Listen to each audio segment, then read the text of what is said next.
السلام علیکم، آپ دیکھ رہے ہیں کے نیوز چینل انٹرنیشنل۔ یوٹیوب پر ہمارا چینل سبسکرائب کیجئے اور رہیں دنیا بھر کی خبروں سے باخبر۔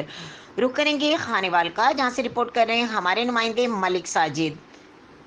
ضلعی انتظامیہ نے عاشورہ محرم الحرام کی تیاریاں شروع کر دیں۔ ڈپٹی کمشنر خانیوال کبیر والا مخدوم پور پواڑہ میاں چنو میں جلوسوں کے روٹس کا معائنہ، امام بارگاہوں کے اطراف سیکیورٹی اور لائٹنگ کے انتظامات بھی چیک کیے گئے۔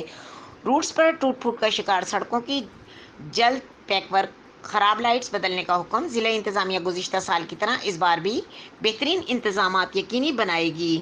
Local government, civil defence, police Muharram الحرام کے لیے پلان جلد مرتب کر رہی ہے۔ محکمہ صحت اور ریسکیو 1122 کی تیاریاں بھی قبل از وقت مکمل ہونی چاہیے۔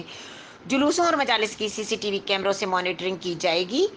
DC ایام میں محرم میں کرونا SOPs پر سختی سے عمل کرایا جائے گا۔ ظہیر آباد شیرازی جلوسوں کے روٹس پر تجاوزات کے خاتمے کے لیے آپریشن شروع کیا جائے گا۔ اسسٹنٹ کمشنر پولیس افسران اور چیف افسران ہمراہ تھے۔ مزید خبروں اور اپڈیٹ کے لیے دیکھتے رہیں کے نیوز چینل انٹرنیشنل۔